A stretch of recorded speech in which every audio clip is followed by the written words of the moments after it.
Hello, അസ്സലാമലൈക്കും. ഞാനിന്നിവിടെ egg കുറുമയാണ് ഉണ്ടാക്കാൻ പോകുന്നത്.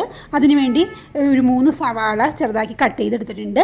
പിന്നെ ഇഞ്ചി, വെളുത്തുള്ളി, പച്ചമുളക്, വേപ്പില, പിന്നെ കൂടാതെ ഒരു തക്കാളിയും കൂടെ എടുത്തിട്ടുണ്ട്, കട്ട് ചെയ്തൊക്കെ എടുത്തിട്ടുണ്ട്. പിന്നെ നമ്മൾ തേങ്ങയും കശുവണ്ടിയും കൂടെ പേസ്റ്റ് ആക്കണം കേട്ടോ. അപ്പോൾ ഇതെല്ലാം ഞാൻ ചെയ്ത് വെച്ചു. എന്നിട്ട് അതിന് ശേഷം ഉരുളിയിൽ ഇഞ്ചിയും വെളുത്തുള്ളിയും പച്ചമുളകൊക്കെ വഴറ്റിയെടുക്കുന്നുണ്ട് കേട്ടോ. പിന്നെ അതിന് ശേഷം അതിലേക്ക് വേപ്പിലയും കൂടി ഇട്ട് നല്ല പോലെ വാടി വന്ന് നല്ല സ്മെല്ല് വരാൻ തുടങ്ങി അതിൻ്റെയൊക്കെ.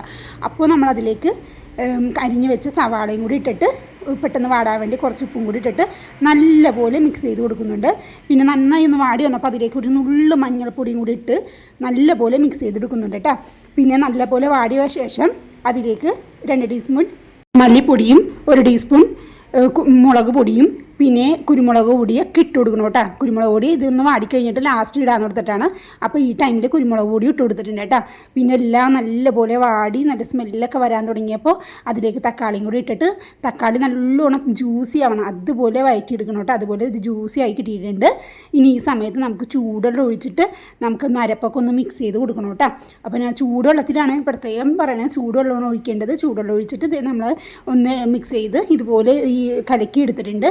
ഇനി അതിലേക്ക് നമ്മൾ തേങ്ങയും കശുവണ്ടിയും ഞാൻ ആദ്യം കാണിച്ചില്ലേ, അത് അരച്ചത് പേസ്റ്റ് ഇതിലേക്ക് ഇട്ട് ആ തേങ്ങയും കശുവണ്ടിയും കൂടി എടുത്തിട്ട്, തേങ്ങാപ്പാലല്ല കേട്ടോ, തേങ്ങ അരച്ചതും കശുവണ്ടിയും കൂടെ ഇട്ടും കൂടെ അരച്ചത് ഇതിലേക്ക് ഇട്ട് കൊടുത്ത് മിക്സ് ചെയ്ത് ഒന്ന് നന്നായി ചൂടാകുമ്പോൾ അതിലേക്ക് പുഴുങ്ങിയ മുട്ട എല്ലാം കൂടെ നിരത്തി വെച്ച് നല്ലപോലെ തിളപ്പിച്ചെടുത്ത് കഴിഞ്ഞാൽ നമ്മുടെ മുട്ടക്കുറുമ റെഡിയാകും കേട്ടോ.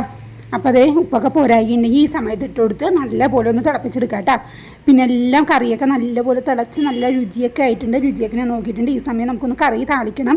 അതിന് വെളിച്ചെണ്ണയിൽ വേപ്പിലയും വറ്റൽമുളകും ഇട്ട് അതിലേക്ക് ഒരു നുള്ള് മുളക് പൊടിയും കൂടി ഇട്ടിട്ട് ഒന്ന് നമ്മൾ താളിച്ച് കൊടുക്കുന്നുണ്ട് കേട്ടോ. അപ്പോൾ ഒരു യെല്ലോ കളറിൻ്റെ കൂടെ ഒരു റെഡിഷ് കളറിൽ വരുമ്പോൾ ഒരു പ്രത്യേക ഭംഗിയായിരിക്കും. പിന്നെ അതിൻ്റെ പുറത്തേക്ക് നെയ്യിൽ ഞാൻ ഒരു കശുവണ്ടിയും മുന്തിരിയും കൂടെ താളിച്ചതും കൂടി ഇട്ട് കൊടുക്കുന്നുണ്ട് കേട്ടോ. പിന്നെ അതിലേക്ക് മല്ലിച്ചീരയും കൂടി ഇട്ടിട്ട് അടുപ്പ് ഓഫ് ചെയ്ത് വെക്കണേന്. ഇനി ഭക്ഷണം കഴിക്കുക പൊറോട്ടയോ ചപ്പാത്തിയോ ഇടിയപ്പത്തിനോ കൂടെയൊക്കെ മാച്ചാണ്.